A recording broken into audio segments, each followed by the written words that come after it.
पूर्व सैनिकों के हेल्थ कोई बहुत अच्छी नहीं है। और आप देख सकते हैं कि जिस तरह से पहला प्रेस कॉन्फ्रेंस कांग्रेस पार्टी की तरफ से 2026 में डिफेंस मैटर्स को लिया जा रहा है, तो आप ये अंदाज़ा लगा सकते हैं कि कांग्रेस पार्टी के लिए, हमारी लीडरशिप के लिए, राहुल गांधी जी के लिए, खड़गे जी के लिए नेशनल सिक्योरिटी, डिफेंस के इश्यूज, सर्विंग सोल्जर्स और पूर्व सैनिक वो पैरामाउंट इंपॉर्टेंस के हैं, सबसे ज़्यादा अहमियत रखते हैं। तो इसलिए कांग्रेस पार्टी अपनी पहली ब्रीफिंग जो कर रही है वो पूर्व सैनिकों के मुद्दों को लेकर कर रही है। जिस तरह से आपने देखा कि 29 दिसंबर को स्टैंडिंग कमेटी ऑफ डिफेंस जो पार्लियामेंट में है उसकी मीटिंग हुई थी। उसके अंदर हमारे नेता Rahul Gandhi ji, leader of opposition, और हमारे मेंबर कैप्टन विरियाटो, बाकी सभी लोगों के साथ उपस्थित थे। और इस बार जो मुद्दा था वो defence services ex serviceman welfare directorate अपनी ब्रीफिंग दे रहा था कि हम कितना कुछ कर रहे हैं। और वहां पर राहुल गांधी जी का जो मेन कंसर्न जो वहां पर आया कि एक्स सर्विसमैन लोगों की हेल्थ स्कीम जो है वो पूरी तरह से चरमराई हुई है। 30 लाख से ज्यादा बेनिफिशियरी, टोटल 72 लाख बेनिफिशियरी हैं x servicemen contributory health scheme के, जिनमें से 20 लाख बेनिफिशियरीज के बिल्स पेंडिंग है। 9,000 करोड़ से ज्यादा पेंडेंसी है। ये हैरान और दर्द देने वाली एक इंफॉर्मेशन थी। राहुल गांधी जी ने बड़े मुखर तरीके से इस चीज को उठाया। 20 लाख से ज्यादा बेनिफिशियरीज के बिल्स पेंडिंग हैं, हॉस्पिटल्स के बिल्स पेंडिंग है। मैं एक एक करके आऊंगा उसके ऊपर। तो राहुल गांधी जी इतने व्यथित हुए इस चीज को देखकर कि हमारे अगर पूर्व सैनिकों के स्वास्थ्य के बारे में अगर सरकार सीरियस नहीं है तो ये कतई बर्दाश्त नहीं होगा। एक तरफ कांग्रेस पार्टी जो सैनिकों के साथ हमेशा खड़ी रही है, पूर्व सैनिकों के साथ खड़ी रही है, नेशनल सिक्योरिटी के साथ खड़ी रही है, और वहां पर दूसरी तरफ मोदी जी की सरकार अपने आप को राष्ट्रवादी सरकार बोलती है, लेकिन वो डिफेंस को, डिफेंस के चलते हुए सिस्टम को, डिफेंस मैकेनिज्म को पूरी तरह से तोड़ मरोड़ करके और डिस्ट्रॉय करना चाहती है। जिस तरह से आपने पीछे देखा कि सर्विंग सोल्जर्स के साथ किस तरह किया, नई स्कीम को एक लॉन्च कर दिया गया, अग्निवीर जैसी स्कीम को, वो देश को कतई बर्दाश्त नहीं था। और उसके बाद जिस तरह से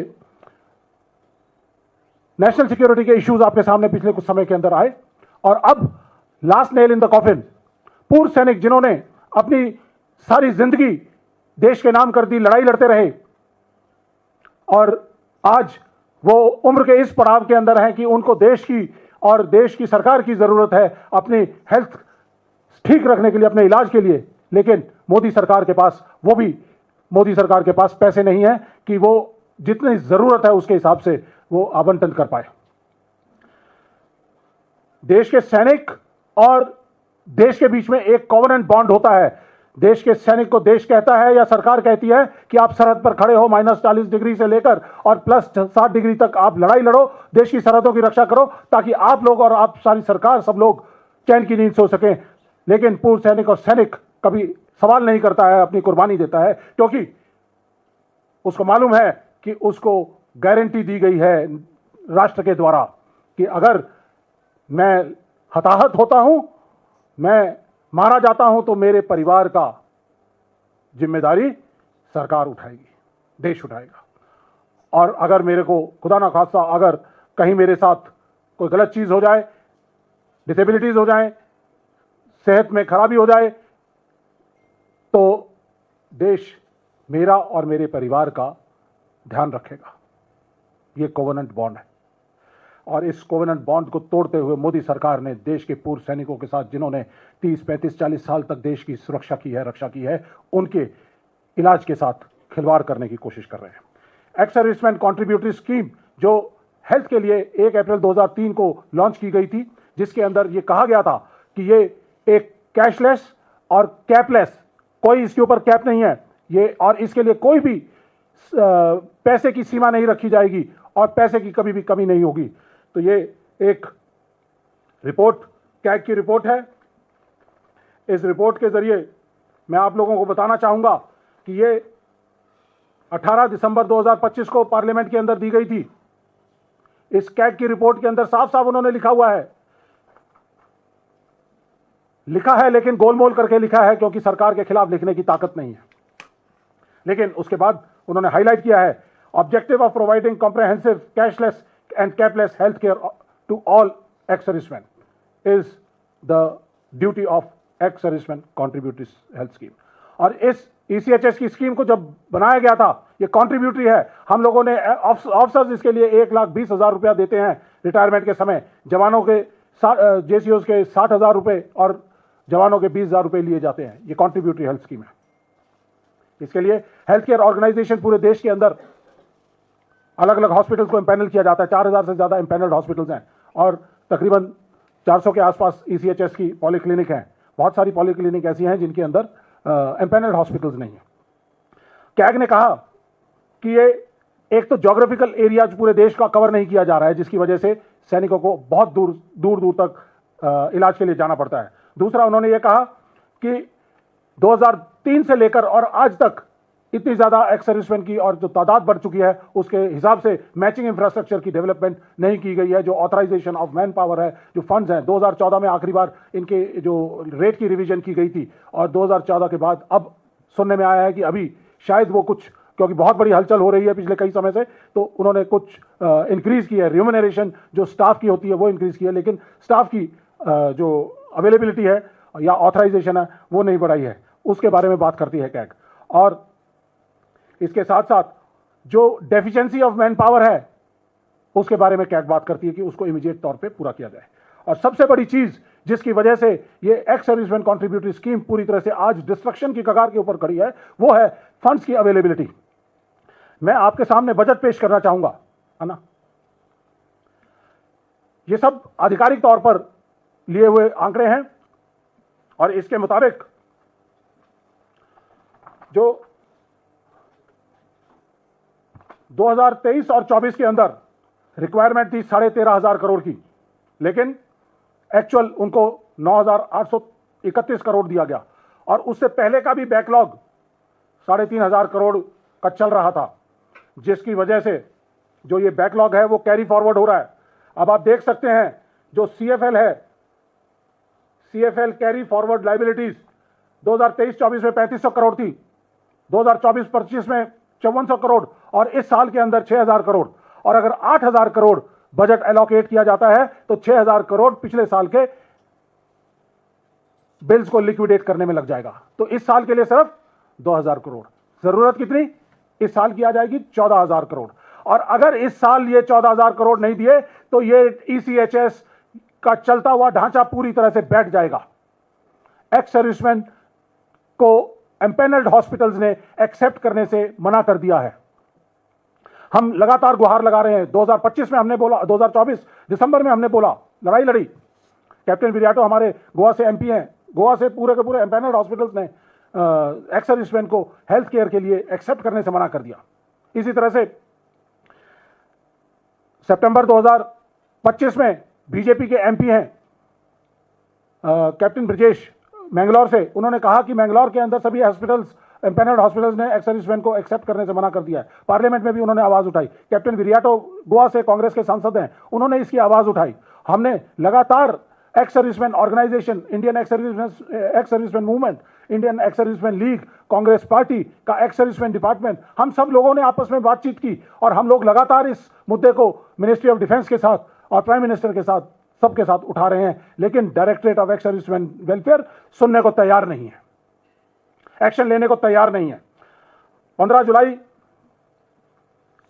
जुलाई 2025 को हमने चिट्ठी लिखी एक्स सर्विसमैन के कॉन्ट्रीब्यूटरी हेल्थ स्कीम को लेकर, कोई असर नहीं। उसके बाद एक्स सर्विसमैन मूवमेंट के जनरल सतबीर ने चिट्ठी लिखी, एक्स सर्विसमैन लीग इसकी चिट्ठियां लिख रहा है, लेकिन कुछ नहीं। इसके अलावा यहां पर आने से पहले 4 महीने पहले रिटायर हुए थे मेजर जनरल नटराजन, उनसे भी हमने डिस्कशन की। तो मेजर इशू जो सामने आया, पहली चीज, एम्पैनल्ड हॉस्पिटल्स के बिल 1 साल से ज्यादा लग रहा है, एम्पैनल्ड हॉस्पिटल्स एक्सेप्ट करने को तैयार नहीं है। दूसरा, मेडिसिन की अवेलेबिलिटी कतई नहीं है, बहुत कम है। जबकि आज के जमाने के अंदर मालूम है कि अगर हमारे 72 लाख बेनिफिशियरीज हैं और तकरीबन 15 से 20 लाख ऐसे हैं जो कि उम्र के 70 से 80 के पड़ाव के अंदर हैं, तो उनकी मेडिकल नीड्स ज़्यादा हैं, उनके मेडिकल एक्सेप्टेंस नहीं होती, उनके इलाज के लिए वो हॉस्पिटल्स में जाते हैं, मेडिसिन अपने पैसों से खरीदते हैं, रीइंबर्समेंट के लिए भेजते हैं, लेकिन साल साल उनको लग जाता है, रीइंबर्समेंट नहीं होती है। यहां मैं अपना पर्सनल एग्जांपल कोट करना चाहूंगा कि मैंने ऐसे हालात को देखते हुए हमें इस कैशलेस और कैपलेस स्कीम में इमरजेंसी की तकलीफ है, मैंने खुद 25 लाख की अपने और अपनी वाइफ की इंश्योरेंस डिपेंडेंट के लिए रखी है। ऐसे ही तमाम लोग इंश्योरेंस स्कीम्स के ऊपर निर्भर कर रहे हैं। इसके साथ साथ मेरा एक साथी अपेंडिसाइटिस का एक छोटा सा ऑपरेशन तमिलनाडु के अंदर उसने करवाना था, तंजावुर के पास है, 300 किलोमीटर उसको ट्रेवल करके जो जाना पड़ा अपनी ऑपरेशन कराने के लिए। मैं कोविड का एग्जांपल देना चाहूंगा। मेरा खुद का CO commanding officer brigadier Rashpal Singh Parmar, वो आरआर हॉस्पिटल गया, नहीं उसको बेड मिला, उसके बाद वो बेस हॉस्पिटल उसको भेज दिया गया। बेस हॉस्पिटल के अंदर पूरी की पूरी राजनाथ सिंह जी के कहने के बाद वो पूरा हॉस्पिटल को सिविलियंस के लिए खोल दिया गया था। तो बहुत सारे फौजी ऐसे हैं जिन लोगों को वहां पे ट्रीटमेंट नहीं मिला, वो एम्पेनल हॉस्पिटल में उनको भेज दिया गया। एम्पेनल हॉस्पिटल तक जाते जाते उन्होंने दम तोड़ दिया, ऑक्सीजन की वजह नहीं मिली उनको। जन सुनील सुहाग हमारे एक पुराने साथी, उन्होंने इसी तरह से दम तोड़ दिया। इस तरह हमारे बहुत तरह के आम हमारे साथी हैं जिन्होंने उस समय दम तोड़ दिया। क्या यह देश की जिम्मेदारी नहीं बनती, सरकार की जिम्मेदारी नहीं बनती कि इन एक्स सर्विसमैन लोगों को उनको सही इलाज मुहैया कराया जाए? तो साथियों, आज इस मुद्दे के ऊपर हमारे नेता राहुल गांधी जी बहुत ही व्यथित थे और कांग्रेस पार्टी एक जिम्मेदार विपक्ष है। मैं एक राजनीतिक पार्टी का नुमाइंदे के साथ साथ एक 26 साल फौज के अंदर अपनी सेवा दी है, तो हमारी जिम्मेदारी बनती है कि हम आपके बीच में आएं और इन सब बातों को सबके बीच में रखें। तो ये रखने के लिए हम आपके बीच में आए हैं ताकि देश में इसके बारे में अवेयरनेस हो। दूसरा, इस सिस्टम को क्या इसमें प्रॉब्लम आ रही है वो आपके जरिए पूरे देश को बताया जाए कि directorate of ex serviceman welfare, उसने पिछले 4 महीने में MD-ECHS जो कि एक सर्विंग फौजी ऑफिसर होता है, जो मैनेजमेंट ऑफ ECS के लिए जिम्मेदार है, उसकी एडमिनिस्ट्रेटिव पावर्स को विड्रॉ कर लिया है। और वो किसी एम्पैनल्ड हॉस्पिटल को जिसने फौजियों को एक्सेप्ट करने से मना किया है, उस हॉस्पिटल को कोई एक शो कॉज नोटिस दे सकता है, इसके अलावा कुछ नहीं कर सकता। उसकी डिसएम्पैनलमेंट नहीं कर सकता, उसकी पेनल्टी नहीं कर सकता, उसको कोई पनिशमेंट नहीं दे सकता। तो उसके जो हाथ से जो उसकी ताकत थी वो एक्स सर्विसमैन वेलफेयर डायरेक्टरेट ने विड्रॉ कर ली है। ये हमें कतई मंजूर नहीं है। और इन सब चीज़ों को देखते हुए हमने एक मुहिम, सेव ECHS की मुहिम डिज़ाइन की है।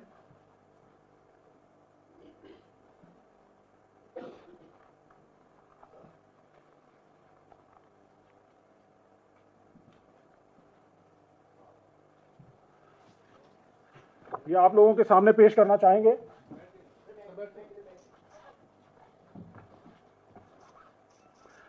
ये इसके जरिए हम ये बताना चाहते हैं पूरे देश को कि जिन्होंने देश संभाला उनका इलाज संभालो। ये सरकार को, मोदी सरकार को चेतावनी देना चाहते हैं। और ECHS में सुधार, पूर्व सैनिक का अधिकार। और इस ECHS को बचाने की मुहिम के लिए हम लोग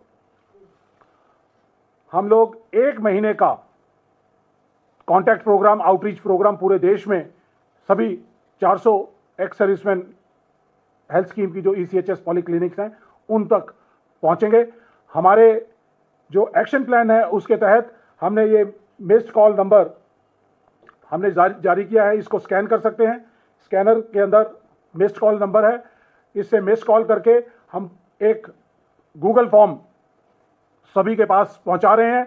और जितने भी 20 लाख लोग जिनके बिल्स पेंडिंग हैं उन लोगों को अप्रोच कर रहे हैं और 1 महीने का समय हम ले रहे हैं इसके अंदर कि सभी बिल्स को जिसका पेंडिंग बिल है वो हमारे पास इसके जरिए पहुंचाए और साथ में हमारी एक्स सर्विसमैन डिपार्टमेंट की जो टीम्स हैं वो हर ECHS क्लिनिक पर 1 महीने के अंदर जाएंगी और जितनी पेंडेंसी है, पेंडिंग बिल्स हैं, उनको लाकर यहां पर दिल्ली में हमारे पास यहां पर इकट्ठा किया जाएगा। ये पूरा 1 महीने चलने वाला कॉन्टैक्ट प्रोग्राम है और इसके जरिए जो भी कोई अपना बिल अपलोड करना चाहता है तो इस स्कैनर मिस्ड कॉल के जरिए कर सकता है और मिस्ड कॉल के बाद हम लोग, हमारी टीम उनको अप्रोच करेगी और उनसे उनके पेंडिंग बिल्स मंगवाएगी।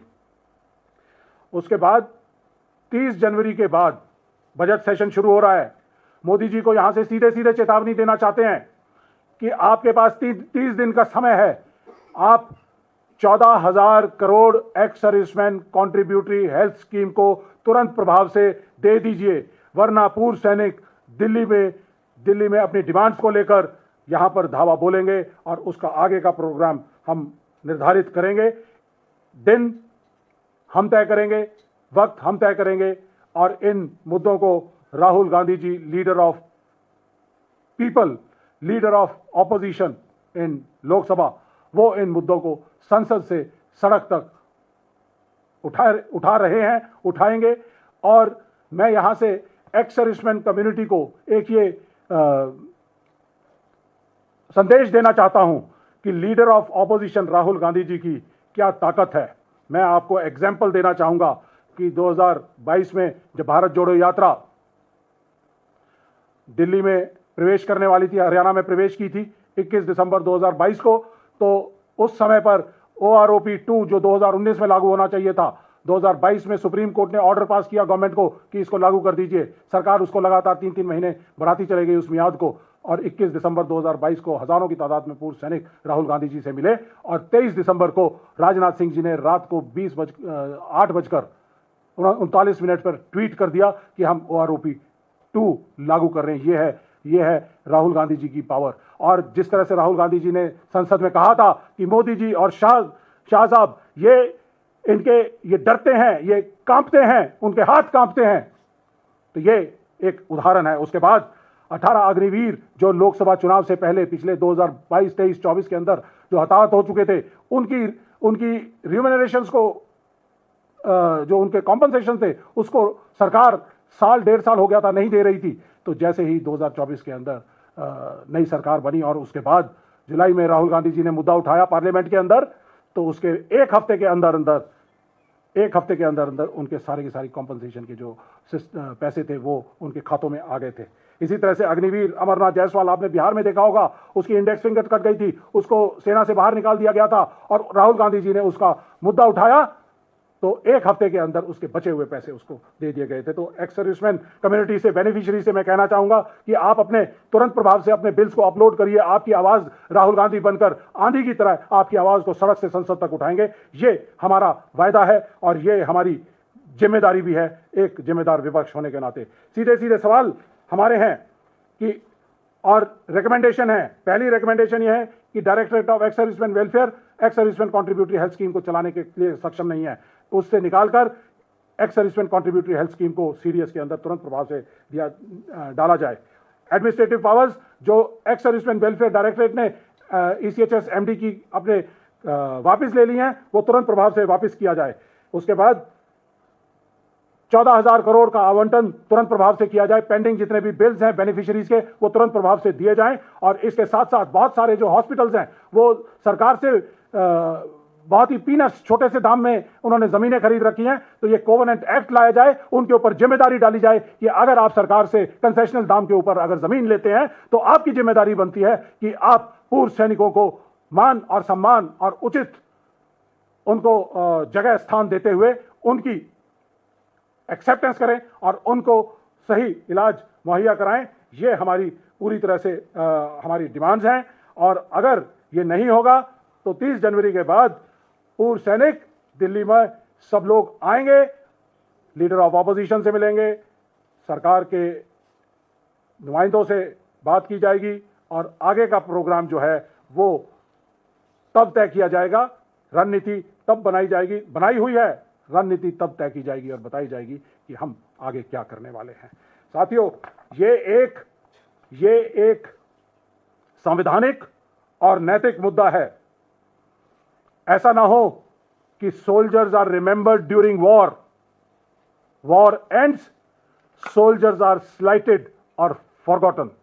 ऐसा नहीं है। हमारे देश के 140 करोड़ नागरिक देश की सेनाओं के साथ भावुकता से जुड़े हुए हैं। राहुल गांधी जी, कांग्रेस पार्टी भावुकता से उनके साथ जुड़ी हुई है और उनके मुद्दे लगातार उठाती रहेगी। और आखिर में और सबसे बड़ी बात, अगर सरकार लाखों करोड़ अंबानी और अडानी के कर्ज माफ कर सकती है, इंडस्ट्रियलिस्ट दोस्तों का फायदा पहुंचाने के लिए माफ कर सकती है उनके कर्जे, तो 14,000 करोड़ देश के पूर्व सैनिकों की इलाज के लिए वो हर हालत में 100% दे सकती है और उनका बिल अदायगी कर सकती है। अगर वो डिफॉल्टर्स की मदद कर सकती है, तो जिन्होंने देश की सेवा की है उनकी मदद करना, ये मदद नहीं कहूंगा, ये उनके अधिकार को उनको देना सरकार की नैतिक संवैधानिक जिम्मेदारी है। ये कोई दान या उपकार नहीं है, यह पूर्व सैनिकों का अधिकार है, जिसके लिए हम कांग्रेस पार्टी, पूर्व सैनिक एक साथ हैं, लड़ाई लड़ेंगे और मोदी सरकार को मजबूर करेंगे कि वो इसके ऊपर सही फैसला करे और आने वाले समय के अंदर किसी भी पूर्व सैनिक को इलाज की वजह से अपनी जान गंवानी ना पड़े। और अगर ऐसा नहीं हुआ तो मैं ये भी चेतावनी देना चाहता हूं कि आज के हालात के अंदर एक्स सर्विसमैन कॉन्ट्रीब्यूटरी स्कीम पूरी तरह से चरमरा जाएगी और टर्मिनल डिजीज से जो ग्रस्त हमारे पूर्व सैनिक हैं, लाखों की तादाद में बेनिफिशियरीज हैं, तो कहीं ऐसा ना हो कि उनको अपनी जान से इलाज के बिना हाथ धोना पड़े। धन्यवाद।